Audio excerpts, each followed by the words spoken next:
God गाड़ी मन इच्छा बुलाऊँ रास्तार एमानू प्रशासन को अनुरोध एपरी लोक मानक शिक्षा देवे शिक्षा दिंतु नियम जमी अच्छी इंडिकेटर देखते बुलेबार आवश्यक अच्छी आउ जिते से डीएल अप्लाई कर सब नियम पढ़ी कि ना मुझे जानी ना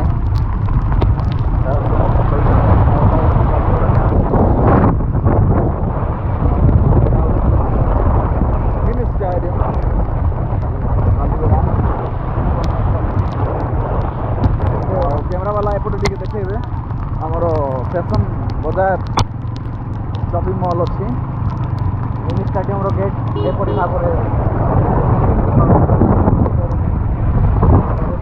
भाव एपटे हूँ फैशन बजार आईपटे चर्च अच्छी बालीगुड़ार कैथोलिक चर्च बहुत बड़ चर्च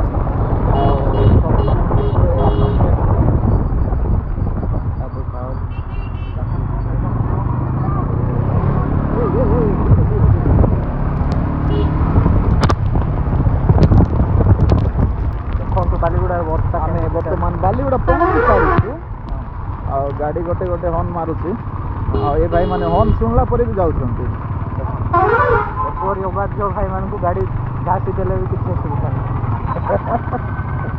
इे मिट्टू भाई जिम सेंटर गोटे बंध अच्छे बंधर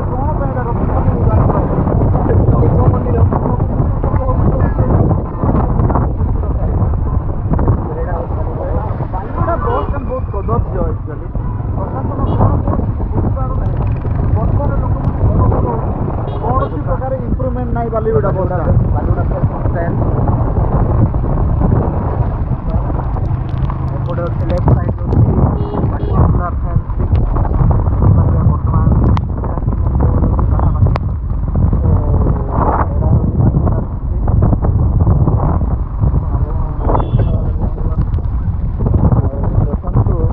बाप्टिस्ट चर्च अच्छी आमर जो ये आमर बालीगुड़ार बाप्टिस्ट चर्च बहुत भल चर्च अच्छे माने आई लव बालीगुड़ा लिखा हूँ परिवा दुकान आउ टिके गला कोड़ी छक देखी ना देखी ना दयाकर देखिए एपटे टे एटा हूँ जलखिया होटेल एटा जिम हम फिटनेस शॉप 3 वर्ष है से जिजु फिटनेस एटा हूँ त्रिवेदी पार्क बालीगुड़ा आटा हूँ ऑटो स्टैंड एटा को ऑटो स्टैंड एटा हूँ Baliguda auto stand Trivedi auto stand park भितर कौन बहुत भल थो आसतु देखिए मजा नि आम बर्तमान रेशन भाई घर को जाऊँ रेशन भाई घर रास्ता एपटे देखिपारे कल्याण मंडप साइड अच्छी एपट रोड को देखिए जी गले आपने सियाड़े गोटे गाड़ी आउटे गाड़ी आड़े ही रेशन भाई घर भल देखते यहाँ हूँ यूआईसीटी आप कंप्यूटर क्लास करेंगे आउ भल सर्टिफिकेट नहीं पारे सीमेंट सीमेंट मिले गैस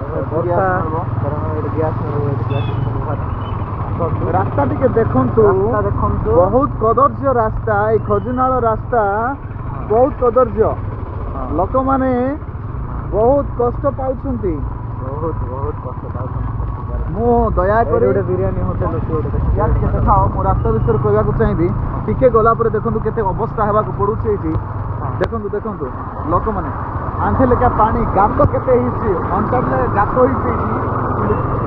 लोक मैंने बहुत असुविधा होती प्रशासन को अनुरोध दयाकोरी ये जिनस को अति शीघ्र ठीक कर जाऊ निराकरण करा जाऊ नहले सबुआड़े रास्ता ठीक अच्छी किंतु खजुनाल रास्ता बहुत खराब दयाकोरी समस्या में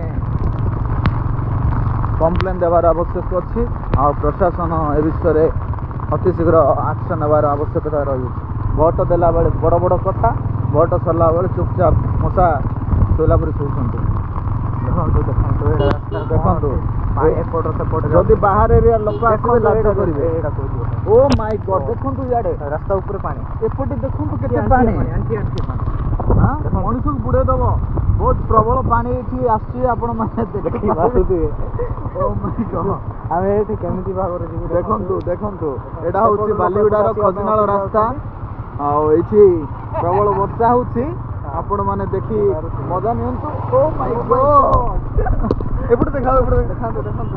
ଶିକ୍ଷକମାନେ ମଧ୍ୟ କେତେ ଅସୁବିଧାର ସମ୍ମୁଖୀନ ହେଉଛନ୍ତି ଏ ବର୍ଷାରେ, ଦେଖିପାରୁଥିବେ। ବହୁତ କଷ୍ଟ ପାଉଛନ୍ତି ସମସ୍ତେ। ଆଉ ଏଇଟା ହେଉଛି ରେଶନ ଭାଇଙ୍କ ଯିବା ପାଇଁ ସର୍ଟକଟ୍ ଗଳି।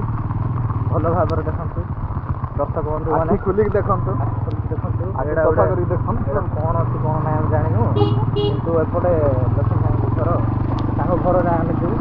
ଦେଖନ୍ତୁ ବଢ଼ିଆ ବଢ଼ିଆ ଅଛି, ପାଖାପାଖି ବଡ଼ ବଡ଼ ବିଲ୍ଡିଂ ଅଛି। ଏସବୁ ଦେଖିକି ଆପଣମାନେ ଜାଣିପାରିବେ ଏପଟେ ରେଶନ ଭାଇଙ୍କ ଘର ବୋଲି। ଦେଖନ୍ତୁ ଏଇଟା ଗୋଟେ ଦେଖନ୍ତୁ ରାସ୍ତା, ଦେଖନ୍ତୁ ପୁରା ଭାଙ୍ଗି ଯାଇଛି ବର୍ଷାରେ। ଭାଙ୍ଗି ଯାଇଛି ବର୍ଷାରେ। ଏଇଠି ପାଣି ଗଲା। ଓ ମାଇ ଗଡ୍, ଏପଟେ ଦେଖନ୍ତୁ, ଏପଟେ ହଁ ହଁ ହଁ, ପାଣି ପୁରା ପାଣି ପୁରା ଫୁଲ୍ ପାଣି ଯାଉଛି। ବହୁତ ଅସୁବିଧା ହେଉଛନ୍ତି ଲୋକମାନେ। ଆଉ ପାଣି ପୁରା ଫୁଲ୍ ହେଇଯାଇଛି। ଆଉ ଏପରି ସମୟରେ ପଣସ ମଧ୍ୟ ଖସି ପଡ଼ିଯାଇଛି। ଦେଖନ୍ତୁ ଆମେ ବର୍ତ୍ତମାନ ଏଇଟା ବଡ଼ ଘର ଦେଖିପାରୁଛନ୍ତି। ଏଇଟା ହେଉଛି ରେଶନ ଭାଇଙ୍କ ଘର। କାମ ରହିଯାଇଛି, କମ୍ପ୍ଲିଟ୍ ହେଇନାହିଁ। କାମ ଚାଲିଛି, ଏଇଟା ଆହୁରି କମ୍ପ୍ଲିଟ୍ ହେଇନି ଥା। ପହଞ୍ଚିଗଲୁ ଆମେ ଘରେ। ଏଇଟା ହେଉଛି ମ୍ୟାନେଜରଙ୍କ ଗାଡ଼ି ମଧ୍ୟ ଅଛି, ଆକ୍ସିସ୍ ବ୍ୟାଙ୍କ ମ୍ୟାନେଜରଙ୍କ ଗାଡ଼ି। ଦେଖନ୍ତୁ ସେ ହେଉଛନ୍ତି ସେ ଭିତରେ ଥାଇକି ହସୁଛନ୍ତି। ସେ ଗୋଟେ ଦରକାର ଅଛନ୍ତି। ଦେଖନ୍ତୁ ଡ୍ରାଇଭରକୁ ଟିକେ ଦେଖ, ସେ ଡ୍ରାଇଭର ଥିଲେ ଏହିପରି ଅବସ୍ଥା ତାଙ୍କର। ଦେଖ ତାପରେ ରେଶନ ଭାଇ ଦେଖନ୍ତୁ, ଏଇଟା ହେଉଛି ରେଶନ ଭାଇଙ୍କ ଫାଷ୍ଟ ଘର। ତାପରେ ଏବେ ଏଇଟା ଘର ଚାଲିଛି। ଦେଖନ୍ତୁ ଏଇଟା ହେଉଛି ଆମର ଆଣ୍ଟିଆଙ୍କର ଘର, ପୁଷ୍ପା ଆଣ୍ଟିଆଙ୍କର ଘର। ବଢ଼ିଆ, ସେଇଟା ମଧ୍ୟ ବହୁତ ସୁନ୍ଦର ହେଇଛି। ଦେଖନ୍ତୁ ହଉ, ଏତିକିରେ ଆମର ବ୍ଲଗ୍ ରହିଲା ଗାଇସ୍।